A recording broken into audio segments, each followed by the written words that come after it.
त्यो निस्किने जुन छ नि हाम्रो वीर्य र अन्डा निस्किने त त्यो पनि बिखै हो होइन। गु र मुत चाहिँ गु सोलिड मुत लिक्विड हो, त्यो सेमी लिक्विड हुन्छ, त्यो डिस्चार्ज हुनै पर्छ, बिखै निस्कनु पर्छ। त्यस कारण त त्यो चाहिँ डिस्चार्ज गर्नको लागि बलात्कार गर्छ नि, आमालाई पनि गर्छ, छोरीलाई गर्ने त त्यो त डिस्चार्ज हो, त्यो चाहिँ तत्त्व हो कि त्यो निस्कनु पर्छ, बिखको अर्थ बुझ्नुपर्छ। त्यसलाई जति अब गु भनेको के हो, भातको अर्को रूप त हो नि। भात हाल्ने मुख अमृत हो, झिक्ने कन्डो अबबाट निस्कने चाहिँ गु बिख हो होइन। अमृत हाल्ने चाहिँ कुरा गर्ने, बिख हाल्ने कन्डोको कुरै नगर्ने। पानी पिउने पानी अमृत हो, त्यो हाल्ने मुख चाहिँ सजाउने दृश्य हालेर झिक्ने त्यो योनि लिङ्ग भन्छु। अब नेपालीमा भन्यो भने फेरि मलाई मारिहाल्छन्, त्यसै बोका भन्छन्। त्यो चाहिँ योनि लिङ्ग हो होइन। वनस्पति तत्त्व र तरङ्गको रूपहरू पञ्चतत्त्व हो। पञ्चतत्त्वको सन्तान पञ्चबिरुवा हो। पञ्चबिरुवाको सन्तान चाहिँ पञ्चप्राणी, 2 खुट्टे मान्छे, 4 खुट्टे पशु, 6 खुट्टे 2 पङ्खे, 2 खुट्टे पन्छी, 6 खुट्टे किरा र 1 कोषीय कीटाणु। यिनीहरू चाहिँ सबै वनस्पतिको सन्तान हो। नेपालले बचेर के गर्ने? यो त अहिले हाम्रो जति करिब 200 वटा देशको रूपमा यो कोठाहरू भन्छौँ। हाम्रो घर त पृथ्वी हो क्या, यो एउटै घर हो। किनभने छाना एउटा छ, आकाश, धरती एउटा, तल जग एउटै छ, हावा एउटै छ, घाम एउटै छ। आखिरी हाम्रो पञ्चतत्त्व, हाम्रो बाजे बसुधा यिनै हो होइन। अनि त्यसपछि अब पानी एकै ठाउँमा जोडिएको छ, हावा एकै ठाउँमा जोडिएको छ, आकाश एकै ठाउँमा छानाको रूपमा छ, माटो एउटै तल जोडिएको छ भनेपछि त आखिरी घाम एउटै छ, यति त हो। त्यस कारणले यो अलग अलग एउटा यो घर जस्तो हो पृथ्वी, त्यसमा कोठा कोठा जस्तो हो कि। अब के अरे अमेरिका एउटा कोठा, जापान एउटा कोठा, चीन एउटा, भारत एउटा, नेपाल एउटा कोठा, यो अलिक सानो कोठा होला, त्यति कोठा त हो नि। एउटा घरमा एउटा ठुलो कोठाले धन्धुकारी साथ चाहिँ धुवाँ उडाएको छ, वरिपरि फोहोर गरेको छ होइन भनेपछि तपाईँको सानो कोठा जति सफा भए पनि त्यो प्रभाव परिहाल्छ नि। ठुलो कोठामा आग लाग्यो भने सानो बचाउन सक्छ र? असम्भव छ। त्यस कारणले अहिले यो नेपालले एक्लैले गर्नै सक्छ। मुख्य कारण चाहिँ कारकहरू त अमेरिका, चीन, भारत ठुल्ठुलो राष्ट्रहरू जसले चाहिँ कोइला धेरै बाल्छ होइन, जसले चाहिँ अब यो ओजन लेयर भत्काउने चाहिँ पशु पाल्ने त्यो चाहिँ नाइट्राइटले गर्दाखेरि त्यो गोबरहरूको प्रयोग नगरेर त्यसै फाल्दिएर त्यसको माथि चाहिँ त्यो नाइट्रोजन उडेर गएर नाइट्राइट बनेर माथि गर्ने। जलवायु परिवर्तन त मान्छेको कुकर्मले गर्दा हो। अहिले दुर्भाग्य के भइदियो भने यो माथि आकाश तात्यो, त्यहाँनिर एउटा छाना बनिदियो, यहाँको तातो उडेर उभो जानुपर्ने र यहाँको चिसोपन यो केही हाइट माथि चाहिँ चिसो रहनुपर्ने, जसले पानी माथि हावा पलाडो पानी हावाले बोकेर ल्याएको त्यो पानी चाहिँ माथि चिसो भएर खस्नुपर्ने एउटा पानीको रूपमा, अर्को बरफको रूपमा, त्यो चाहिँ खस्नै नसक्ने अवस्था भइरहेछ।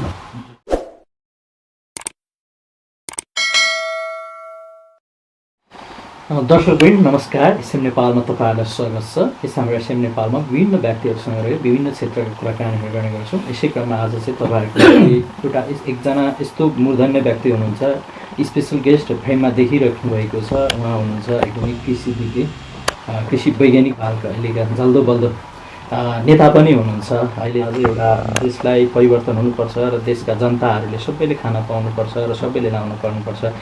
उहाँको सिद्धान्त भन्ने कुरा पनि उहाँको भाषणमा पनि मदन राईलाई के नपुग्दछ र, तर मदन राई जस्ताहरू सबै नेपाली जनताहरू हुनुपर्छ भन्ने उहाँका जुन निस्वार्थ भावनाले पनि राजनीतिमा पनि सम्मिलित हुनुहुन्छ। पछिल्लो अवस्थामा उहाँ चाहिँ खोटाङको प्रतिनिधि सभाको सदस्य हो, हाम्रो नयाँ शक्ति पार्टीबाट उम्मेदवार पनि हुनुहुन्थ्यो। त्यहाँ चाहिँ उहाँले एउटा क्रान्तिको र एउटा के भन्छ एउटा त्यसलाई चाहिँ के उदाहरणको रूपमा पनि एउटा डेभलप गर्न खोज्नु भएको थियो। त्यहाँ उहाँहरूले अरूले चाहिँ पैसा बाँडे, रक्सी बाँडे, दुनियाँ बाँडे, आश्वासन बाँडे, उहाँले चाहिँ बिउ बाँडेर त्यहाँ पनि एउटा सकारात्मक कामको अभियान सुरु गर्नुभएको छ। म दर्शकवृन्दहरूसँग धेरै भलाकुसारी धेरै नगरिकन उहाँकै कृषिविद हाम्रो मदन राईज्यूकै घरमा छु। म उहाँसँगको भलाकुसारीलाई अगाडि बढाउँछु। मदनजी स्वागत छ यसमा तपाईँलाई। नमस्कार। सबै दर्शक श्रोतालाई पनि विशेष नमस्कार, सम्मान, सेवा दिन्छ। आराम हुनुहुन्छ? मलाई ठिक छ, बिन्दास आराम हुनुहुन्छ। अलिकति चिसो हो। माघको महिनामा म बुढो त भने उमेर अलिकति कटेपछि अब यो जाडो सहन नसक्ने चाहिँ अवस्था हुँदो रहेछ सबैलाई, मलाई पनि चिसो लाग्छ र त्यसबाट जोगिन्छ। तर कोठा न्यानो छ, अहिले सबै ठिक छ। चिसोको अर्थ बुझेपछि केही असर नगर्ने रहेछ, त्यसैले हुन्छ। तपाईँ त नेपालको 75वटा जिल्लामा गएर काम गर्नुभएको छ, एउटा कृषि विज्ञ काम होइन, घुमेको हो। काम त अब कामको सिलसिलामै घुमेको हो होइन। एउटा तपाईँ त एउटा अफिसर होइन, एउटा कृषि विज्ञ रूपले पनि त्यहाँ रिसर्चको लागि भए पनि पुग्नु भएको छ। त्यो पछिल्लो अवस्थामा त्यही मौसमहरू बिजेर हो कि अहिलेको त्यो यो ठ्याक्कै मौसम नै यस्तो भइरहेको छ, यो जलवायु परिवर्तनकै हो यो अहिलेको जुन जलवायु परिवर्तन त मान्छेको कुकर्मले गर्दा हो नि। मैले भन्छ मान्छे चेतनशील भन्छ, मान्छे चेतनशील होइन, कुचेत भएको। जसले बिगार्छ प्रकृति। हजुर। पहिलेको जलवायु भनेकै प्रकृतिको एउटा रूप हो। जल भनेको पानी, हजुर, वायु भनेको हावा। हावा र पानी बिगारेको मात्रै होइन, माटो पनि बिगाऱ्यो, पञ्चतत्त्व बिगाऱ्यो। घाम अब छेलिदियो भन्दा पनि अब त्यो तातोलाई उँभो जान दिएन। त्यसले गर्दाखेरि आकाश तातियो, माटो रुखियो, हावा फोहोर भयो, पानी फोहोर भयो। त्यसले गर्दा के भयो त संसार सबै तातियो। हाम्रो सामान्य तापक्रम हुनुपर्ने विभिन्न ठाउँमा होइन र मौसम अनुसारको अब घाम त यसरी चक्रमा घुमिरहन्छ। पर गयो भने जाडो हुने, नजिक आयो भने अलिकति गर्मी हुने हुनुपर्नेमा अहिले सबैतिर त्यो हामीले गरेको फोहोर, हामीले गरेको कुकर्मले त्यो तत्त्वहरू विशेष गरेर कार्बन डाइअक्साइड, नाइट्राइटहरू माथि गएर यस्तो एउटा छानाको रूपमा भएर माथिको घामको तातो किरणको तल आयो। तर तातिएको र माथि जाने जुन तातो बाफ माथि जानुपर्ने, तातोपना माथि जानुपर्ने चाहिँ बिचमा अड्केर उधै फर्केर आयो। उधै फर्केर आएपछि पृथ्वीको सन्तुलन खत्तम बनायो। विशेष गरेर पानीको 3 रूप हुन्छ, सोलिड, लिक्विड र ग्यास। ग्यास हावा थियो, त्यो चाहिँ तल लिक्विडलाई तताए सूर्यले र त्यो ग्यास बनाएर हावाले बोकेर सबैतिर छरी हिँड्ने पानीको चक्र छरी हिँड्ने। पानी छर्दा के भने उसले तताएर हावाको रूपमा जान्छ अनि फेरि माथि उडेपछि र त्यो डाँडा काँडा पहाड विशेष गरेर वन जङ्गल जहाँ अलिकति चिसो छ त्यहाँ चिसिएर पानीको रूपमा बर्सिने। अलिकति त्योभन्दा माथि डाँडा गयो भने बरफको रूपमा झर्ने। जे होस् उताबाट बोक्दै हावाले समुद्रबाट निकाल्दै ल्यायो, माथि छर्दै छर्दै छर्दै पानीको रूपमा माथि हिउँको रूपमा जमाएर हिउँ ठोसको रूपमा, पानी तरलको रूपमा यसरी छर्दै फेरि त्यो हिउँ चाहिँ तातो भएपछि अलिअलि पकाल्दै नदी बनायो। अनि नदी चाहिँ बग्दै बग्दै बग्दै पानी सबै प्राणीलाई खुवाउँदै, बिरुवालाई खुवाउँदै फेरि समुद्रमै गएर मिसिँदै यसरी पानीको चक्र हुने।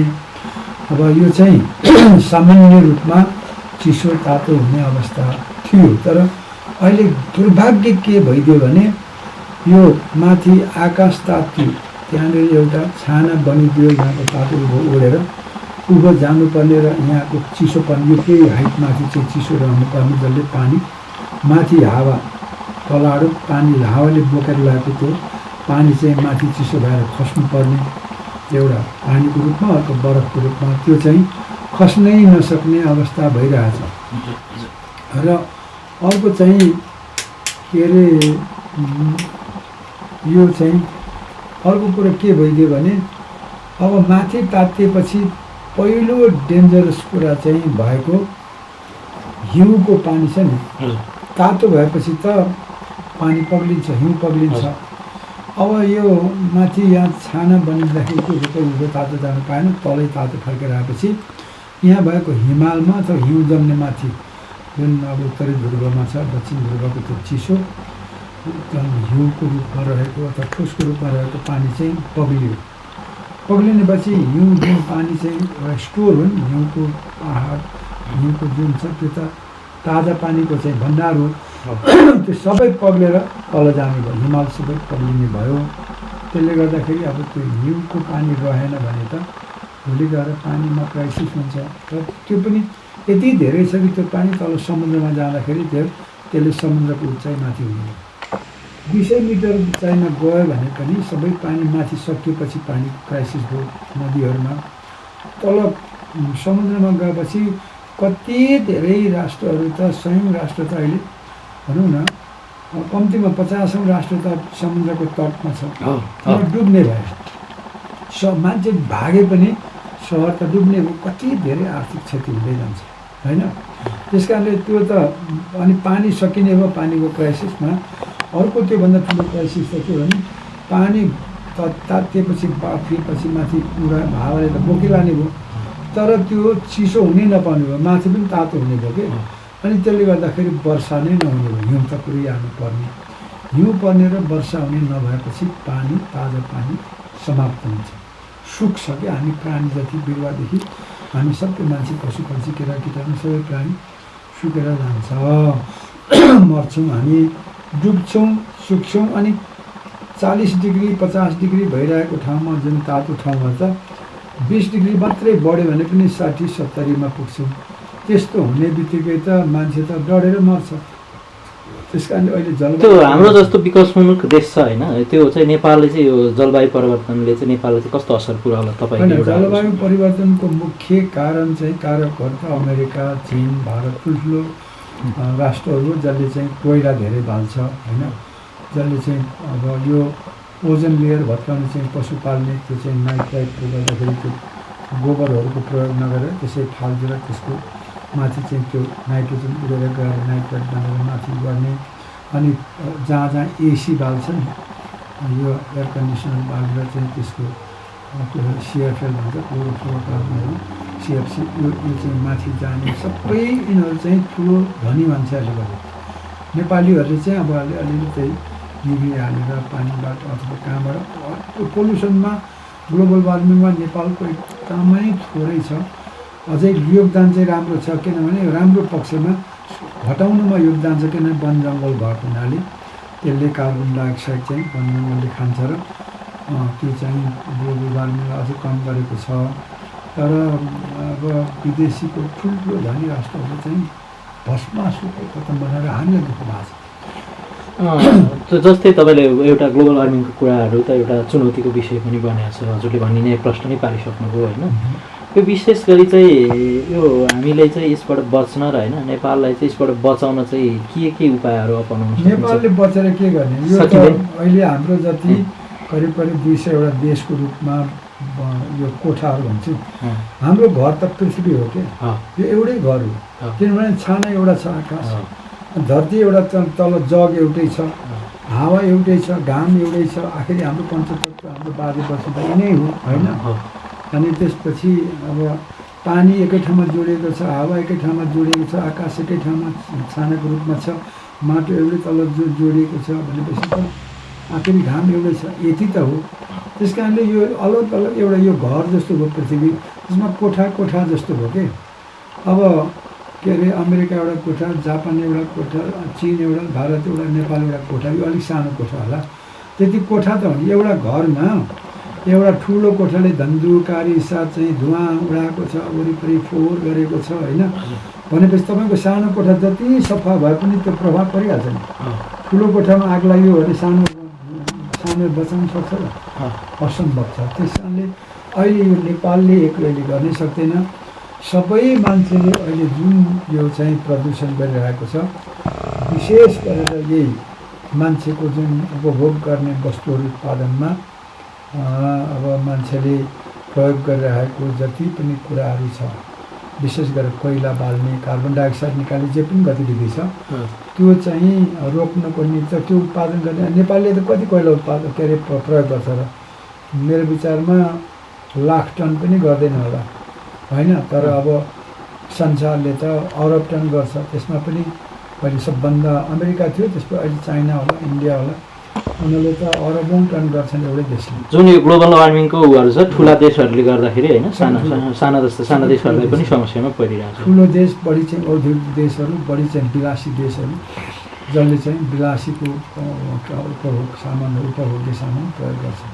जस्तै यो तपाईँ हामी त एउटा विज्ञ पनि हुनुहुन्छ, एउटा लामो अनुसन्धान पनि गर्नुभएको छ होइन। जस्तै हामीले अहिले पनि हामी अनुभव गर्न सक्छौँ पहिला चाहिँ असार साउनहरूमा पानी पर्थ्यो होइन, पानी पर्दाखेरि हाम्रो मकैहरू रोप्नेदेखि लगेर सबै मकैहरू बढ्नेदेखि लगेर त्यो पाक्ने समयहरू हुन्छ नि, जुन हाम्रो बालीहरूले पाउने पौष्टिक तत्त्वहरू पाउँथ्यो। तर अहिले चाहिँ त्यो जुन अहिले पहिलाकै चलनमा छौँ होइन हामी खेती गर्ने सिस्टम, तर हजुरले त बारम्बार पनि भन्नुभएको छ यसलाई चाहिँ परिवर्तन गर्नुपर्छ भनेर। त जस्तै एउटा वातावरणीय सङ्कटकाल नै घोषणा गर्नु वातावरणीय सङ्कटकाल नै घोषणा गर्नु परेको छ होइन, कतिपय हाम्रो गाउँपालिकादेखि कतिपय जिल्लाहरूले। यसमा चाहिँ हजुरको सुझाव र यसलाई चाहिँ कसरी यो चाहिँ मेन्टेन गर्न सकिएला? होइन, मैले अघि भनिहालेँ नि, सबै जीवन प्रणाली चेन्ज भइसक्यो, हुँदैछ। अब हामीले भनौँ न एउटा सानो उदाहरण चाहिँ काठमाडौँ उपत्यका त करिब करिब यो कछाडमा पर्छ नि, जाडो ठाउँ हो प्रायः जस्तो। यहाँ आँप केराहरू नहुने त 12 महिनामा होइन, एक सिजन यसो बढ्ने हिउँदमा मर्ने, तुसारोले मर्थ्यो। अहिले काठमाडौँमा केरा हुन्छ होइन, आँप हुन्छ। अब यो जुन छ नि बिरुवाहरू चाहिँ लेख चढ्दै गएको छ, उँभो जाँदै गएको छ। तल तातोमा हुने पनि अलिक माथि चिसोमा हुनु पनि थालेको छ, किनभने तातिनु थाल्यो नि त वातावरण सबै। यो त पुरै कोठा तातियो, घर तल कोठा यो पृथ्वीको तातिँदै गएपछि तल तातो चाहिनेलाई चाहिँ त्यो माथि चिसो ठाउँ पनि तातिनु थाल्यो। त्यसले तातो हुने बिरुवा उँभो पनि हुन थाल्यो, उँभो पनि हुन थाल्यो। यसै हुँदै गयो भने त तल तातोमा हुने त कुनै दिन कुनै बिरुवा नहुनसक्छ क्या, धेरै तातियो भने मरुभूमि हुनसक्छ, किनभने बिरुवै नभए जस्तो मरुभूमि हुन्छ। त्यो हुनुभन्दा अगाडि नै सुकेर मर्छ होला जस्तो लाग्छ कि। अघि भनिहालेँ नि, त्यो भयो भने तल पानी सबै तल जान्छ, पानी चाहिँ तल गएपछि मुनिलो हुन्छ, कामै लाग्दैन, काम लाग्छ तर धेरै खर्च लाग्छ। त्यो भएर धेरै ठाउँ त डुबिहाल्छ, उँभो सर्ला मान्छेले, तर पानी नै पर्दैन, चोखो पानी नै हुँदैन, अथवा यो स्विट वाटर भन्छ नि माथिको सफा पानी नै हुने, पिउने पानी नै हुँदैन तलबाट निकालेर खनेर निकाल्दा। तर उँधो चार्ज हुने पानी नभएपछि कति वर्ष लाग्छ र, तलबाट पम्प गरेर निकाल्दा। तल पम्पको पानी पनि त्यो रिचार्ज नभएर मात्रै हुने, माथि पानी परेर त्यो पानीको चक्र छ नि, मोटरसाइकल भन्छ, त्यो पुरा भएन भने त धेरै वर्ष जाँदैन। तलको पनि सकिन्छ, माथि छैन, महँगो जीवन हुन्छ।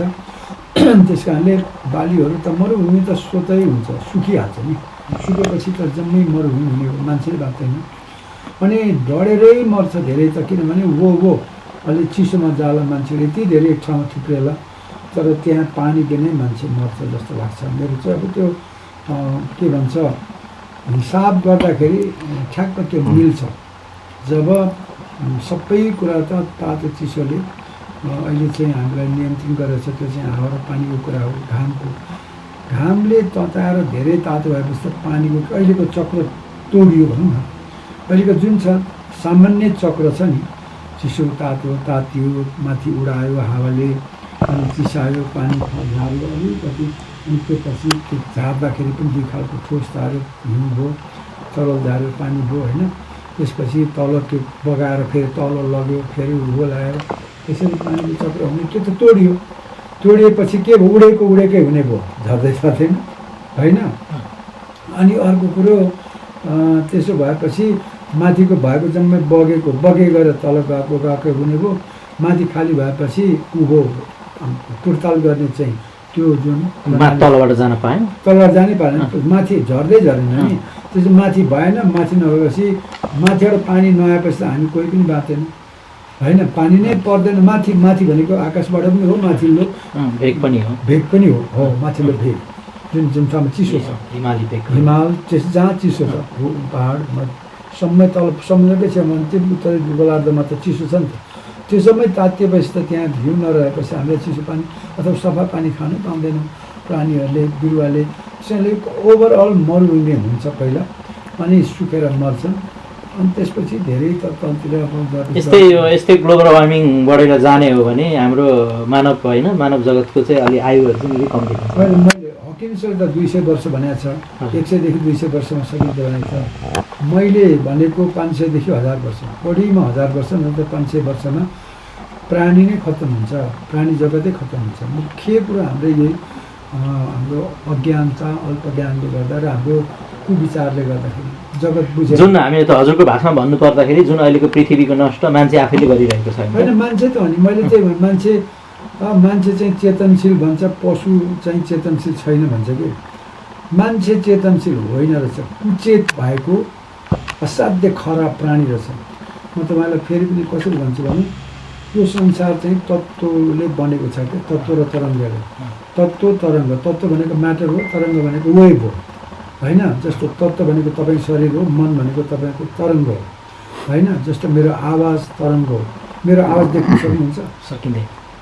जुन देख्न सकिँदैन तर महसुस हुन्छ त्यो तरङ्ग हो होइन। तपाईँ अहिले उज्यालो त देख्नुहुन्छ तर प्रकाश देख्नुहुन्छ? देख्न सकिँदैन, छुन सकिँदैन, छुन सक्नुहुन्न। त्यस कारण देख्न छुन नसकिने चाहिँ तरङ्ग हो, छुन देख्न सकिने तत्त्व हो। त्यस कारणले तत्त्व र तरङ्गले बनेको छ संसार। त्यसको रूपहरू भनेको पञ्चतत्त्व हो। माथि घाम, तल पानी, माथि आकाश, तल धरती, बिचमा हावा, यति हो पञ्चतत्त्व।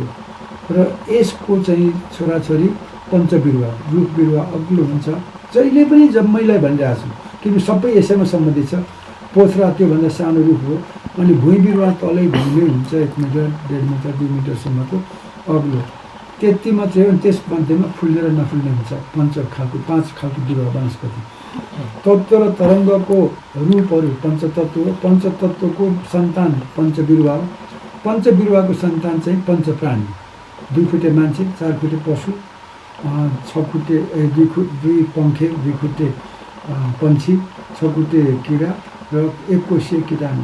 यिनीहरू चाहिँ सबै वनस्पतिको सन्तानहरू होइन। हाम्रो आमा भनेको बिरुवा होइन। बिरुवा भनेको पञ्चतत्त्वको सन्तान, मान्छे, पशु, पन्छी, किरा कीटाणु, प्राणी भनेको बिरुवाको सन्तान।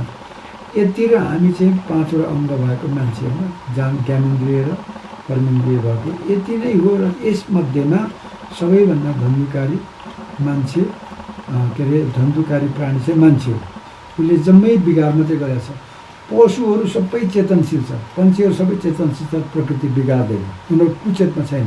त्यस कारणले मान्छे कुचेतको मान्छेले हामीले यो हाम्रो जगतको चक्र छ नि, यो सबै यो वाटर साइकल, विशेष गरेर वाटर साइकल बिगाऱ्यो कि पानी फोहोर गऱ्यौँ, पानी अनि जताभावी आफ्नो इच्छाको लागि। पहिले आफू र जादु, यो संसारको मान्छेले के खोज्छ? एउटा आफू मात्रै ठिक भनेर खोज्छ आफू। अर्को चाहिँ जादु जस्तै सबै कुरा फ्याट भइदियोस् भन्छ कि। नेपालमा पनि अहिले आफू राजनीति गर्ने भनेको आफू मात्रै माथि ठुलो हुने, अनि त्यो राजनीतिज्ञलाई भोट दिने चाहिँ जनता जादु मात्रै खोज्ने कि के कसो? म यसो तपाईँलाई यहाँ गर्ने बित्तिकै तपाईँलाई फट्टै दिन्छु भनेपछि ला यही हो खोजेको भनेर झप्पै दिन्छ, फसिहाल्छ। किनभने यो जगत त न आफू मात्रै छ न जादु नै छ, न आफू नै छ न जादु नै छ। हामी त सामूहिक हो नि, मान्छे मात्रै होइन नि, पशु पन्छी किरा कीटाणु छ, सबै कुरा छ नि त। उनीहरू अझ जल प्राणी छ, सबैको सम्मिश्रण नै हो। हामी त तत्त्वको विभिन्न रूपहरू नै हो। यति चाहिँ ज्ञान बुझेको भएदेखि त राम्रो हुन्छ। तर के गर्ने? किताब भोकाउने, अर्काको कथा सुनाउने, असान्दर्भिक कथा सुनाएर अनि चिनिस् म ठुलो, उहाँ ठुलो भनेपछि ए ठुलो को हो? राजनीति गर्ने ठुलो। त्यसो भएदेखि अब म राजनीति गर्ने म म म म म भन्यो। अनि त्यसपछि ओहोइ म भनेपछि अब भोट दिने कसलाई दिने भन्दाखेरि जादुगरलाई दिनुपर्छ भन्यो। जादु चाहिन्छ हामीलाई, किनभने फुक गर्दाखेरि हुनुपर्छ भनेर आफू र जादुको कथा यहाँ विश्वव्यापी नै भएको हो नि त। अनि मान्छेले म बाहेक पशु ससु यताउति सबै छ, यिनीहरूको चेत नै छैन, यिनीहरू चेतवाला होइन। म भनेर मान्छेले आफू म मात्रै ठुलो हुनु खोज्यो।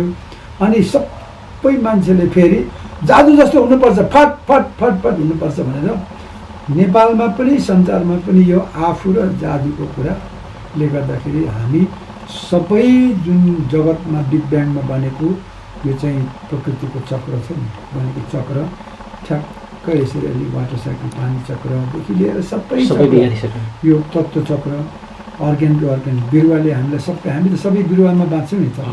खाने सास बिरुवाले दिन्छ, घाँस बिरुवाले दिन्छ, पानी बिरुवाले दिन्छ, त्यसपछि के भन्छ लुगा बिरुवाले दिन्छ, घर बिरुवाले दिन्छ, ओखती बिरुवाले दिन्छ, दाउरा बिरुवाले दिन्छ। बिरुवाले हामीलाई दिन्छ, हामीले फेरि उसलाई दिनुपर्ने बिरुवामा। माटोबाट बिरुवाले दिन्छ, बिरुवाले हामीलाई दिन्छ। त्यो आएको बिरुवाको लागि चाहिने कुरा माटोमा हालिदिएपछि फेरि माटोबाट उसले दिन्छ। यसरी त्यो तत्त्व चाहिँ हामीले बिरुवाले माटोबाट लियो, बिरुवाले हामीलाई दियो, हामीले फेरि माटोमा हालेर यसरी चक्रमा हाल्नुपर्ने।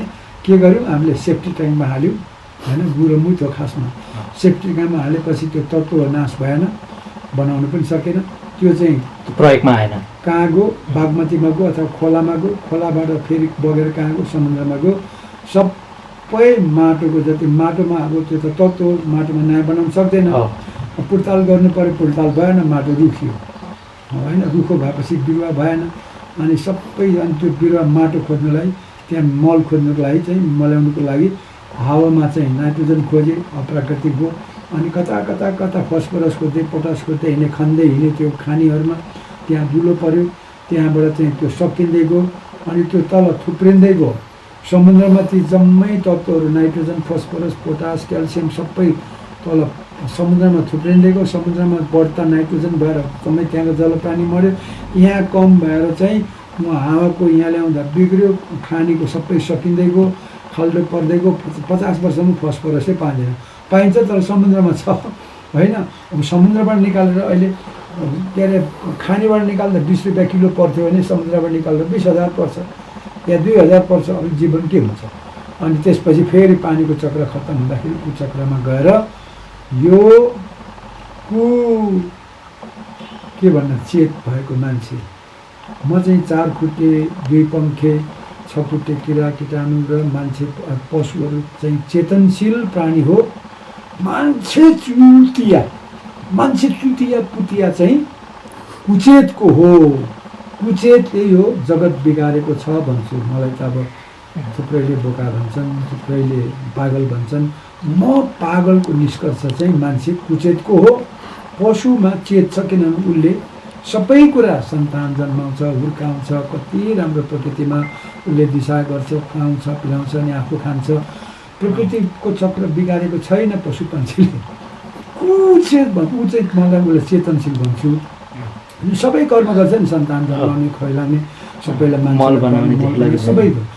मान्छे चुतियाले चाहिँ कुचेतवालाले गु हगेर अब माटोबाट बिरुवाले लिएको जुन पैँचो छ त्यो तत्त्व ठ्याक्क उसले बिरुवाबाट मैले हामीले लुटेर लियो अथवा दियो बिचरा। अक्सिजन दिएको चाहिँ अब त्यो चाहिँ अक्सिजन पनि कार्बन डाइअक्साइड नै पक्रिने हो भने उसले अन्तै फाल्छ कुचेतवालाले। अनि गु चाहिँ बिरुवालाई किन दिने भने जस्तो नि त। एक्ज्याक्टली, गु भनेको चाहिँ फोहोर हो भनेर चाहिँ सेफ्टी ट्याङ्कमा फाल्यो, त्यो तत्त्व त नाश हुँदैन। भरियो ओ सेफ्टी ट्याङ्क भने सेफ्टी ट्याङ्क सफाइ भनेर फोन नम्बर दियो। अनि कहाँ सफा गरेर कहाँ लान्छ भने बागमतीमा लग्यो। आँख बेलुका के थाना पऱ्यो गनाउँछ भने त्यो बागमतीबाट बगेर अहिले बागमतीमा त्यो हजुरले बोल्दै गर्दाखेरि कुरा सुन्दाखेरि चाहिँ त्यो सेफ्टी ट्याङ्कले बागमतीमा नलगेर कुनै जङ्गलमा होइन, त्यसले चाहिँ जङ्गलमा त्यसले प्रयोग गर्ने माटोको रूपमा त आउने हो नि त होइन। त्यसरी त फेरि हैजा हुन्छ। गु र मुतलाई पानी मिसाउनै हुँदैन नि, गुलाई खरानी मिसाउनुपर्छ पानीको सट्टामा। गजबी मैले त्यो चक्र पुरा गरिसकेको छु नि त। मैले त अहिले सबै मान्छेको गल्ती सच्याउनुको लागि शिक्षा हो जरुरी, त्यो भइसकेको छ। अनि गोमूत्र पसिना कसरी चाहिँ चक्रमा हाल्ने, त्यो चक्रिय organ to organ, plant organ to human organ अथवा एनिमल अर्ग्यान, अनि animal organ to plant organ कसरी सार्ने माटोको माध्यमबाट भनेर सबै कुरा पानीको सट्टामा खरानी गुलाई। अनि पिसाबलाई चाहिँ पानी नहालिकन सडाएर पानी फेरि हालेर चाहिँ राम्रोसँग गऱ्यो भने त सबै कुरा यति सजिलोसँग संसारमा। तर प्रत्येकले गु र मुतको अर्थ बुझ्नुपर्छ। त्यसलाई जति अब गु भनेको के हो, भातको अर्को रूप त हो नि। भात हाल्ने मुख अमृत हो, झिक्ने कन्डो अब बाट निस्कने चाहिँ गु बिख हो होइन। अमृत हाल्ने चाहिँ कुरा गर्ने, बिख हाल्ने कन्डोको कुरै नगर्ने। पानी पिउने पानी अमृत हो, त्यो हाल्ने मुख चाहिँ सजाउने दृश्य हालेर झिक्ने त्यो योनि लिङ्ग भन्छ। अब नेपालीमा भन्यो भने फेरि मलाई मारिहाल्छन्, त्यसै बोका भन्छन्। त्यो चाहिँ योनि लिङ्ग हो होइन। र पसिना यत्रो पलहरू हो, हाल्ने एउटा मात्रै पल छ तर झिक्ने पलहरू पसिनाको कति धेरै छ। किनभने त्यो बिख भएको हुनाले असर गर्छ भनेर बनाएको छ, कति सहिलो छ। त्यस कारणले हामीले त्यो लोड गर्ने, अनलोड अफलोड गर्ने, त्यो पानी र बीजको चाहिँ फेरि बिग्रिएर चाहिँ त्यो चिप्लोपना सेमी लिक्विड ब्याग रहेछ छैन। त्यो निस्किने जुन छ नि हाम्रो वीर्य र अन्डा निस्किने त त्यो पनि बिखै हो होइन। गु र मुत चाहिँ गु सोलिड मुत लिक्विड हो, त्यो सेमी लिक्विड हुन्छ। त्यो डिस्चार्ज हुनै त्यो पनि बिगार्ने हो, बिग्ने निस्कनु पर्छ। त्यस कारण त त्यो चाहिँ डिस्चार्ज गर्नको लागि बलात्कार गर्छ नि, आमालाई पनि गर्छ, छोरीलाई गर्ने त त्यो त डिस्चार्ज हो, त्यो चाहिँ तत्त्व हो के, त्यो निस्कनु पर्छ, बिख हो।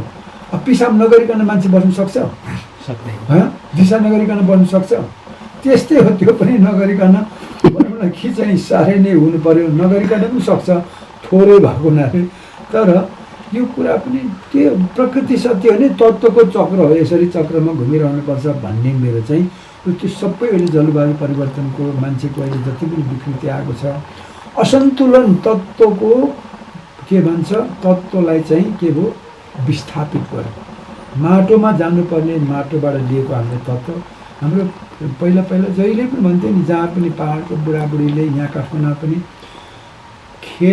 खेतको पेटको खेतमा है भन्थे नि, खेतबाट उब्जेको जति पनि विभिन्न रूप धान कोदो मकै गहुँ सब्जी सबै पेटमा हाल्ने, पेटबाट जे निस्किन्छ त्यो रसको रूपमा पिसाब होइन, सोलिडको रूपमा चाहिँ दिशा सबै खेतमा हाल्नुपर्छ है भनेको छ। कति सजिलो छ, तर यहाँ सिमिस भनेर किताब पढेर अनि यसो गर्दै बसेर चाहिँ अनि ठुलो म यहाँ मान्छे